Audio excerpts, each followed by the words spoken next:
Hello, everybody! Welcome back to ABC General Hospital Spoilers channel. Today we will learn about the issue that has left viewers stunned and Port Charles forever changed the collapse of Willow and Drew's wedding. A spectacular implosion fueled by betrayal, justice, and long-planned revenge. What was meant to be a celebration of love instead turned into one of the most dramatic public arrests in General Hospital history. In recent episodes, Willow has been struggling under the weight of emotional devastation. Her relationship with Drew was already complicated, but what truly broke her was the painful betrayal that surfaced when Curtis revealed a truth she never expected: Drew had once slept with Nina. For Willow, this wasn't just a betrayal of romantic trust. It was personal and deeply wounding. Nina, Willow's estranged mother, had a rocky and painful relationship with her. And to find out that Drew, the man Willow was planning to marry, had crossed that line felt like a direct attack on her dignity and her ability to trust. Curtis didn't intend to destroy Willow's world, but the truth had to come out. And when Willow heard it, something inside her shifted. She wasn't just hurt. She was done. Done being lied to, done being manipulated, and done allowing the people closest to her to walk all over her heart. But instead of calling off the wedding on the spot, Willow did something far more unexpected. She decided to proceed with the ceremony, but with a plan in motion. Behind the scenes, Willow began quietly gathering everything she could on Drew. She didn't want to just walk away. She wanted to expose him. She wanted justice. Over the years, Drew had done more than betray her emotionally. There were other secrets, darker ones, and Willow had seen glimpses of them. Now she began to collect proof: hidden emails, financial records, private conversations. With help from sources she didn't disclose, likely Curtis or even someone inside the PCPD, Willow assembled a solid case. She took it all to the police. She filed a formal report. She handed over evidence. She made sure it would all lead to one moment: Drew's arrest, right at the altar. The day of the wedding arrived. Port Charles turned out in full force. Guests arrived dressed to the nines, excited to witness what many thought was a romantic triumph after years of struggle. Drew looked confident. Willow, elegant as ever, hid the storm brewing inside her. As they stood before the officiant, eyes locked, hearts seemingly united, no one suspected the wedding would never be completed. Just as the vows were about to be exchanged, the double doors of the venue swung open. Detective Dante Falconeri entered the room, flanked by a squad of uniformed officers. Gasps echoed across the room. Dante's presence alone would have been enough to stop the ceremony cold. But what came next was even more shocking. Dante stepped forward and, in front of the bride, the groom, and every witness in attendance, read Drew his rights. He formally announced the charges: financial fraud, obstruction of justice, conspiracy, and evidence tampering related to several incidents over the past few years. The list went on, each charge more damning than the last. The room fell into stunned silence. People turned to one another, confused, horrified, trying to understand what was happening. Drew, frozen in place, tried to speak, but the moment overwhelmed him. When the officers moved in and placed him under arrest, the reality hit hard. The crowd began to murmur. Some shouted in disbelief. Others gasped. Tears flowed. But in the center of it all, Willow stood completely still, calm, collected, unflinching. She didn't look surprised, because she wasn't. She was the one who made it happen. As Drew was led away in handcuffs, he turned to Willow. The betrayal in his eyes burned. He realized in that moment that this wasn't the work of the police stumbling upon something by chance. It was Willow who had turned him in. It was Willow who had destroyed him on his most important day. Furious, humiliated, and broken, Drew shouted across the room. He swore vengeance. He told Willow that he would never forgive her, that she had ruined everything, that she had stabbed him in the back. But Willow, unmoved, responded with finality: "This is over. Forever. You broke us the day you lied. This is just justice." And with that, the ceremony was over. Not with a kiss, Not with a first dance, but with a pair of handcuffs and a bitter goodbye. The guests left in stunned silence, processing what had just happened. Some were sympathetic to Willow, realizing the courage it took to do what she did. Others were simply too shocked to understand the full scope of Drew's crimes. But the message was clear. The truth always comes out, and in Port Charles, no one is above accountability. With Drew now in custody, facing a string of serious charges, the fallout was immediate. Legal proceedings began almost immediately. The press exploded with coverage. Former business partners distanced themselves. Allies vanished. The reputation Drew had carefully cultivated over the years crumbled in a matter of minutes. For Willow, the hardest part wasn't watching Drew get arrested. It was letting go of the future she once imagined. But instead of dwelling on what could have been, she made a decision. One that stunned even her closest friends. Willow announced that she would be leaving Port Charles. She explained that she needed a fresh start far away from the pain, the lies, and the chaos that had defined the last few years of her life. She wanted peace. She wanted space to rebuild herself not just emotionally, but spiritually. There were too many ghosts in Port Charles, too many painful memories. And after exposing Drew's crimes and finally cutting ties, she needed to walk away before the past could pull her back in again. Her decision wasn't made lightly. Saying goodbye to the town that had been her home to the friends who had supported her wasn't easy. But Willow was resolute. She packed her things, said her farewells, and quietly left the city that had shaped her, scarred her, and ultimately set her free. Her departure marked the end of a chapter in Port Charles history. One filled with love, betrayal, strength, and consequences. Willow didn't leave in defeat. She left in power. She chose to break the cycle of pain and deception and reclaim control over her future. As for Drew, his story is far from over. The charges against him are serious, and the evidence Willow handed over appears overwhelming. Court proceedings are already underway, and the more investigators dig into Drew's past, the more they uncover. Hidden transactions, secret communications, deals made under false pretenses. Drew's web of lies had stretched further than anyone imagined. And now, that web is unraveling. Port Charles is left to pick up the pieces. Friends and family of both Drew and Willow must now grapple with the fallout. Questions remain. Will Drew try to escape justice from behind bars? Will new players emerge, exposed by the same evidence Willow uncovered? What secrets are still hiding in the shadows? But one thing is certain. Willow's bold actions have forever changed the trajectory of this story. She refused to let betrayal define her. She fought back. She didn't settle for quiet heartbreak. She chose truth, even when it meant lighting the fuse that would blow up her own wedding.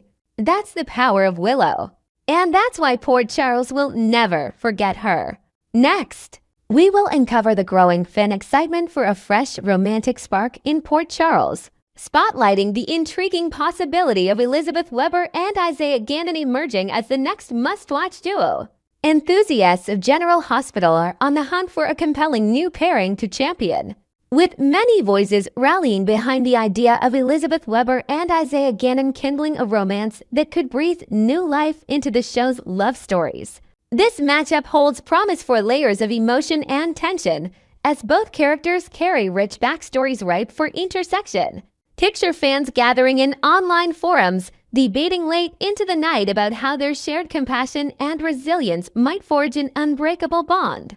Especially in a town where relationships often weather storms of betrayal and heartache. With the soap's history of iconic couples, this potential alliance could inject much-needed vitality, drawing viewers back week after week to see if sparks fly or fizzle amid the chaos of hospital corridors and family feuds. Discontent has been brewing among the audience regarding Isaiah Gannon's trajectory since his arrival in Port Charles. A character introduced with immense promise who now lingers on the sidelines as little more than a supportive ear for the female staff navigating their personal turmoils. His expertise as a skilled surgeon hinted at through early episodes showcasing his steady hands in high-stakes operations has been underutilized.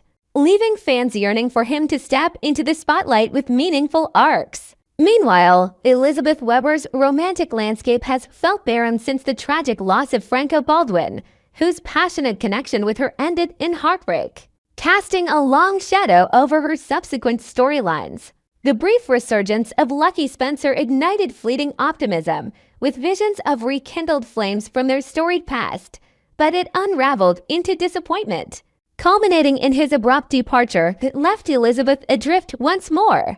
Invented whispers from production circles suggest Isaiah might have untapped depths, perhaps a hidden talent for mentorship that could evolve into deeper personal involvements. While Elizabeth's quiet strength, forged through years of nursing crises and family upheavals, positions her as ready for a partner who truly sees her worth. The chemistry between Elizabeth and Isaiah appears undeniable, rooted in their mutual allure, empathetic natures, and aligned principles like dedication to healing and family loyalty, making it effortless to envision them drawn together in moments of quiet vulnerability. Both exude a quiet charm. Elizabeth with her graceful poise honed from raising 3 boys amid constant drama, and Isaiah with his composed intellect that shines in diagnostic puzzles, creating a foundation for authentic connection. Yet, complications abound, given that Lucky is not only Elizabeth's former husband but also Isaiah's closest confidant. A friendship built on shared adventures in distant lands that could breed guilt and hesitation. This tangled web promises the kind of dramatic push and pull that soaps thrive on, fostering a tantalizing will they or won't they dynamic where stolen glances in the break room escalate into heartfelt confessions, all while grappling with the specter of betraying a mutual friend.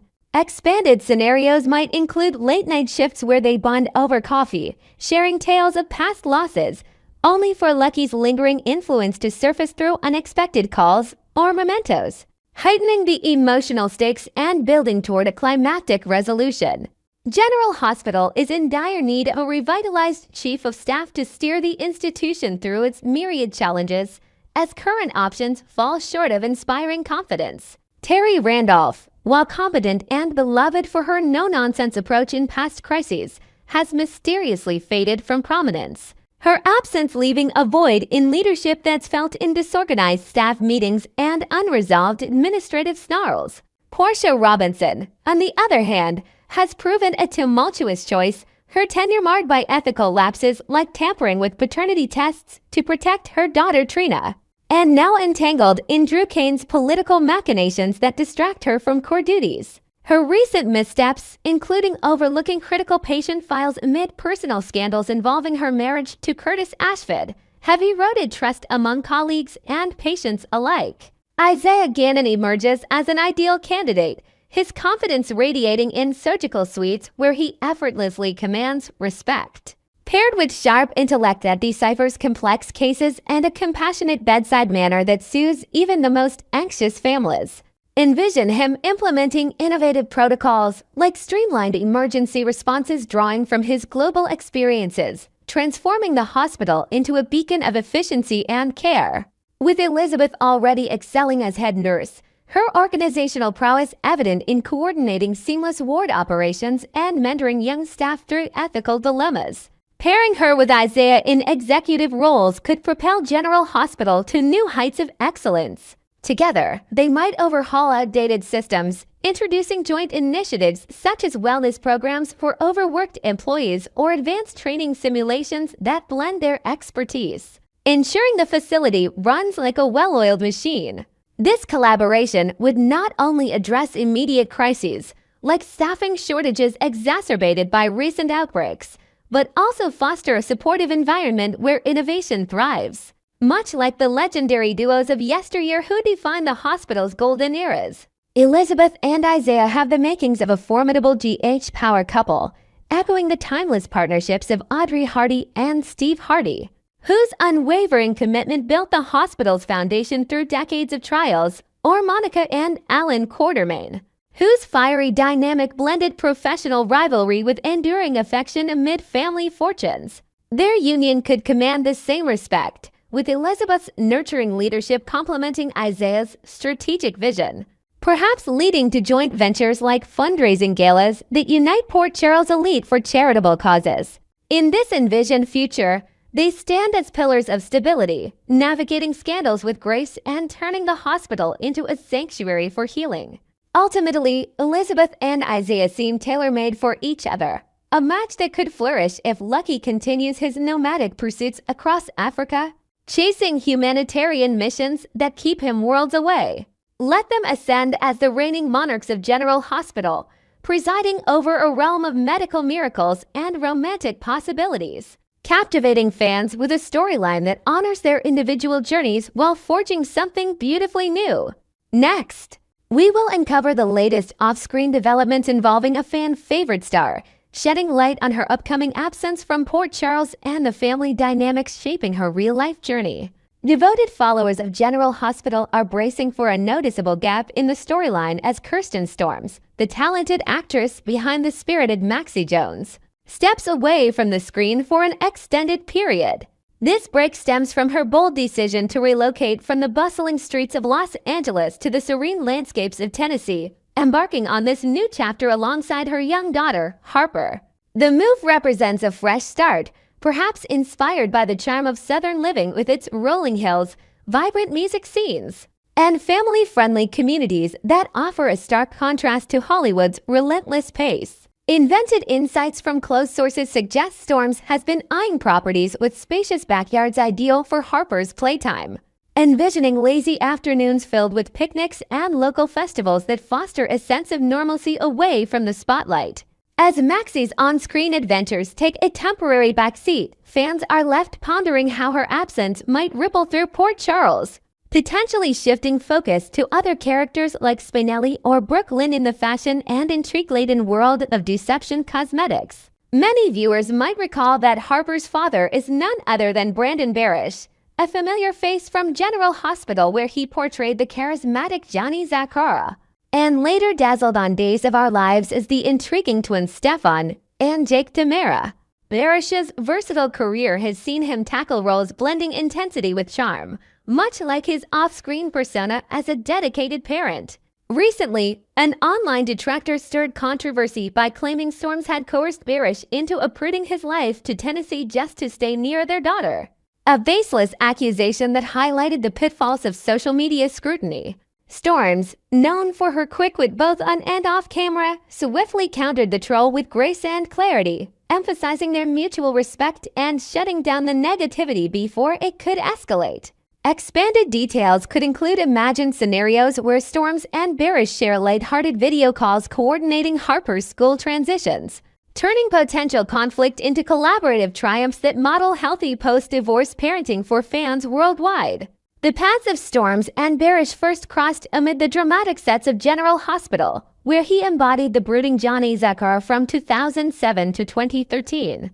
A role that involved tangled romances and family vendettas echoing the soap's core themes. Their real-life connection blossomed into marriage, but by 2016, they chose to part ways amicably, prioritizing a harmonious co-parenting arrangement for Harper that has stood the test of time.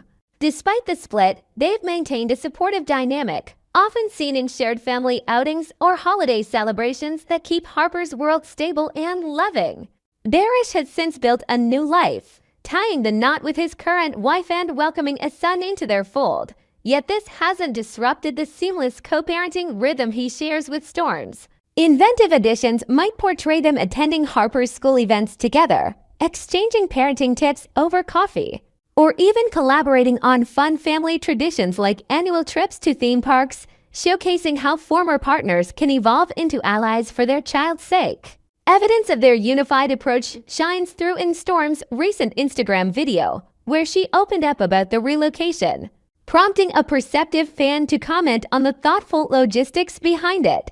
The supporters speculated that Barish's prior move to Tennessee influenced Storm's choice, not wanting Harper to grow up divided between two states, and noted the presence of extended family as an added draw. Storms responded with heartfelt transparency, revealing that the conversation about relocating as a co-parenting team ignited in mid-January, marking the initial spark of the idea. She stressed that neither would have proceeded without the other's full endorsement, underscoring a commitment to Harper's well-being above all else. This exchange not only quelled rumors, but also painted a picture of mature decision-making, perhaps involving joint family meetings where they mapped out pros and cons. From educational opportunities in Tennessee's top schools to the emotional benefits of proximity to relatives who could provide a supportive network during the transition. In a surprising twist that caught audiences off guard, Nicole Paggi made her debut as a temporary stand-in for Maxie Jones during the July 3rd episode, stepping into the role with poise amid the character's whirlwind of schemes and alliances. Paggi's portrayal brought a fresh energy to Maxie's signature blend of sass and vulnerability, handling plot lines involving corporate rivalries and personal heartaches with aplomb. While Storms is slated to reclaim her spot the week of August 18th, sources indicate this return will be fleeting, allowing her time to settle into her new Tennessee home before diving back into full-time filming.